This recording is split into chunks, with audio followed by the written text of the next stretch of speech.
Bom dia, paz.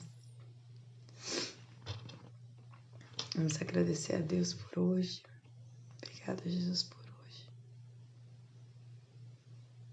Ajuda-nos, Senhor. Esse dia nós chamamos.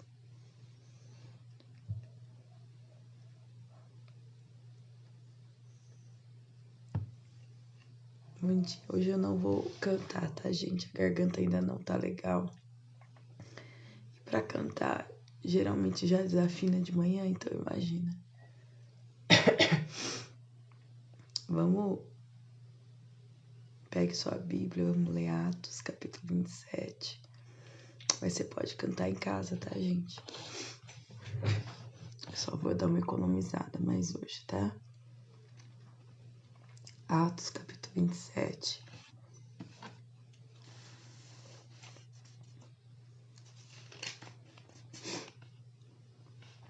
Pegou sua Bíblia?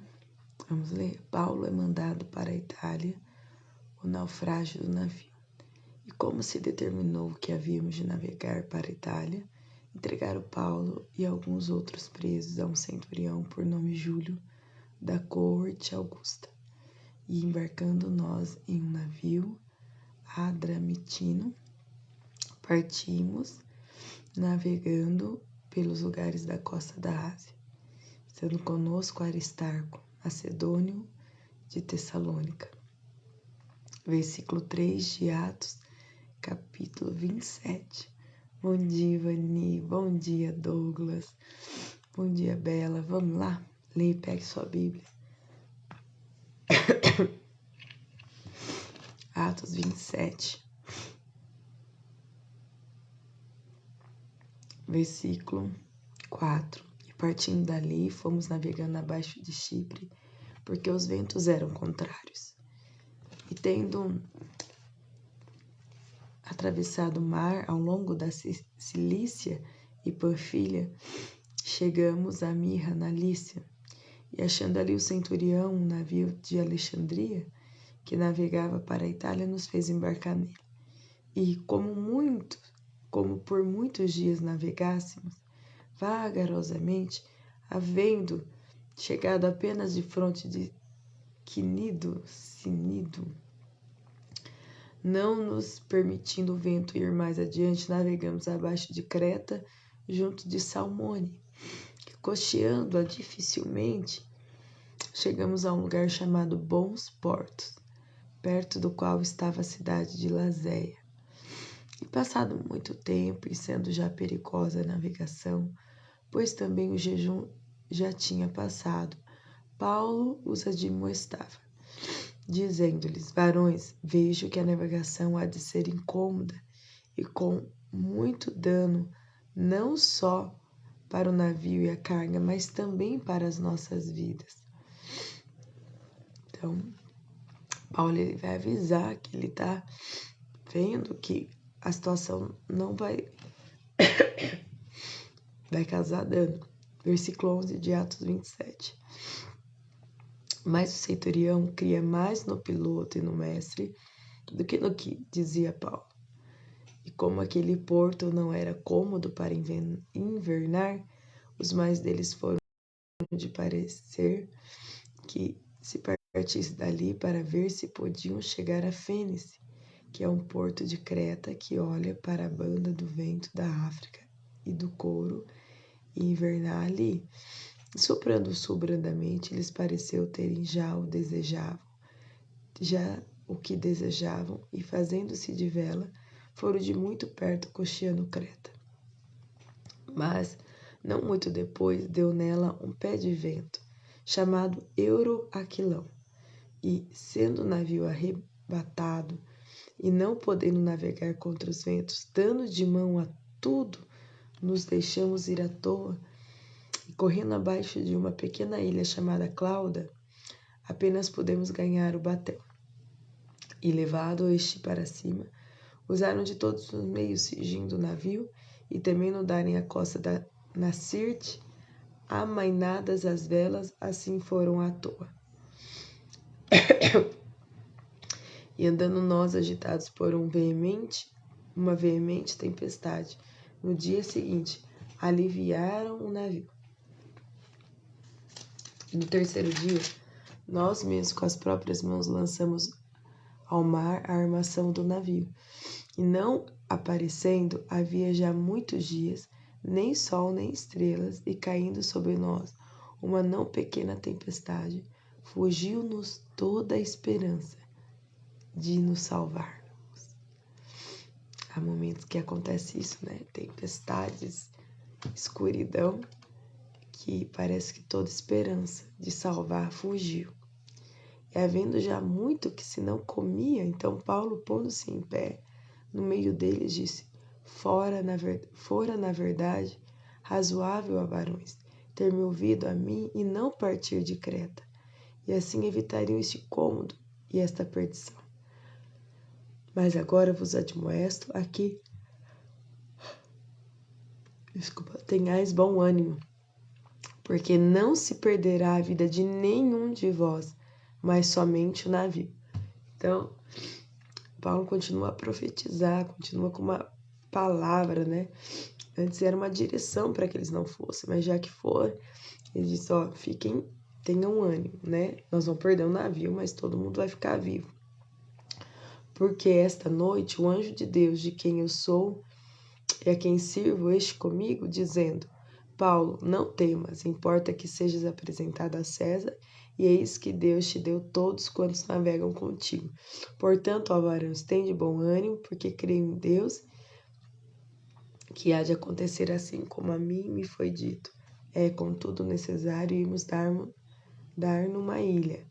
E quando chegou a 14ª noite, sendo impelidos de uma e outra banda do mar Adriático, lá pela meia-noite, suspeitaram os marinheiros que estavam próximos de alguma terra.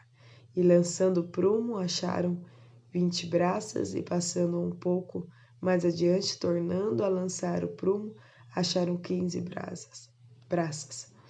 E temendo em darem alguns rochedos, lançaram da popa 4 âncoras, desejando que viesse o dia. Procurando, porém, os marinheiros fugir do navio, e tendo já deitado o batel ao mar, como que querendo lançar as âncoras pela proa, disse Paulo ao centurião e aos soldados: se estes não ficarem no navio, não podereis salvar-vos? Então os soldados cortaram os cabos do batel e o deixaram cair. E enquanto o dia vinha, Paulo exortava a todos a que comessem alguma coisa, dizendo: é já hoje o 14º dia que esperais e permaneceis sem comer, não havendo provado nada. Portanto, exorto-vos a que comais alguma coisa, pois é para a vossa saúde, porque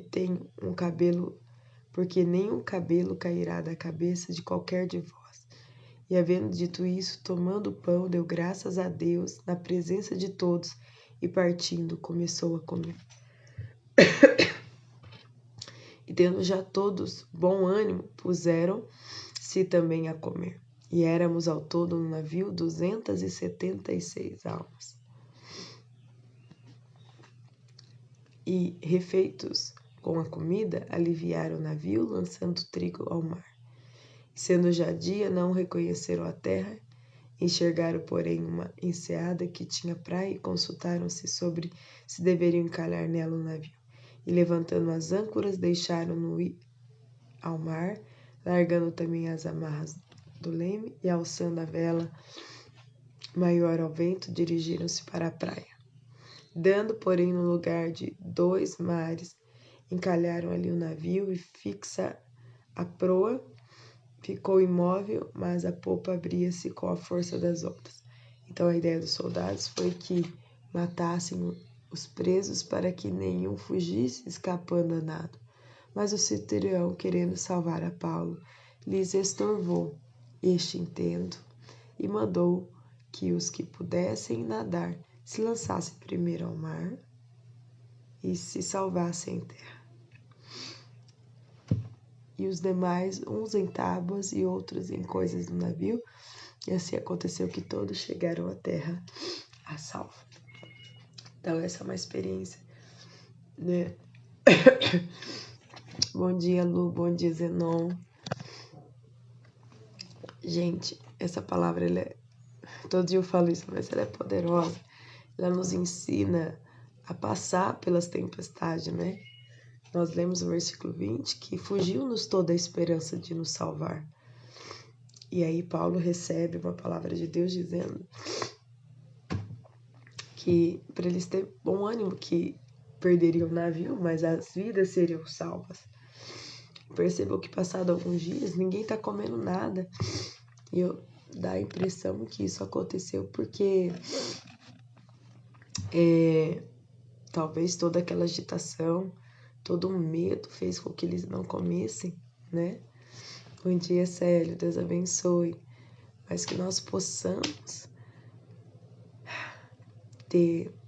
nos inspirar em Paulo nessa postura de até nas tempestades receber direção de Deus.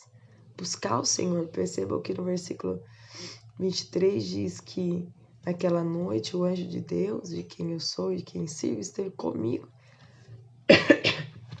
No meio da tempestade, Paulo estava em comunhão com Deus. Eu sei, gente, todos nós passamos tempestades horríveis, que parece que realmente a gente não vai salvar, mas que nós possamos descansar nesse Deus maravilhoso, que vai te dar uma palavra de ânimo. E o que aconteceu no final? Eles chegaram em terra e os 276,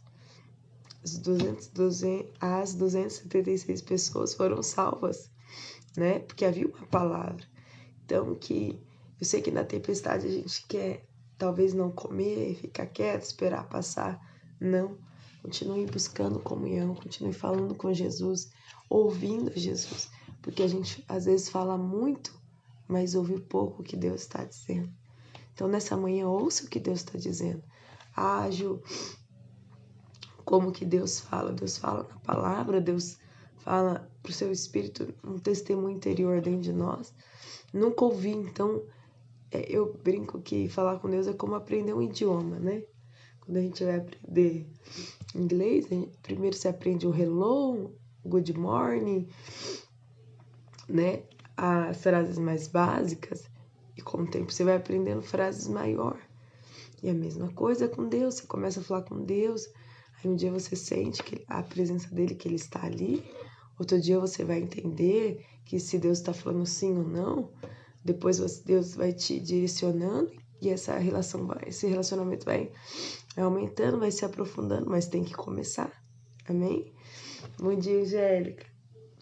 Gente, vamos orar? Abba, Pai, eu oro nesse dia, diante dessa palavra maravilhosa, e talvez, Senhor, muitas pessoas que vão estar nessa live agora ou mais tarde estão dizendo como aquelas pessoas que estavam no navio, fugiu-nos toda a esperança de nos salvar. Talvez a tempestade está tão densa, a escuridão está, Senhor, tomada o coração, a mente dessa pessoa, e ela acha, Senhor, que não vai ter vida. Mas vem, Senhor, vem, Jesus, nós queremos ouvir a sua voz. Ensina-nos, Senhor, a ouvir a sua voz. Porque o Senhor tinha uma palavra de ânimo para Paulo. O Senhor tinha palavra de vida, o Senhor tinha esperança. Que nessa manhã, cada um, Senhor, pare para te ouvir, para falar contigo também, mas para ouvir a sua voz. E eu sei que o Senhor quer falar conosco. Senhor, ensina-nos a te ouvir, ensina-nos a te ouvir. Nós te agradecemos, te damos graça, porque tu és poderoso. A ti pertence a honra, a glória para sempre. Nos abençoe nesse dia e nos ensina a te ouvir, porque o final é que apesar das perdas, houveram perdas materiais, todos chegaram com vida. Então, apesar de algumas perdas, eu sei que nós chegaremos com vida ao seu destino. Obrigado, Senhor, por esse dia. Nós te damos glória, pois teu é o reino, o poder e a glória para sempre. Amém? Amém? Em nome de Jesus. Não vou deixar a esperança fugir de você. Fique em comunhão e você vai chegar salvo. Amém? Deus abençoe você, Deus abençoe sua casa. Que tudo estiver bem. Amanhã nós estamos de volta para terminar o livro de Atos. Já. Amém? Deus abençoe.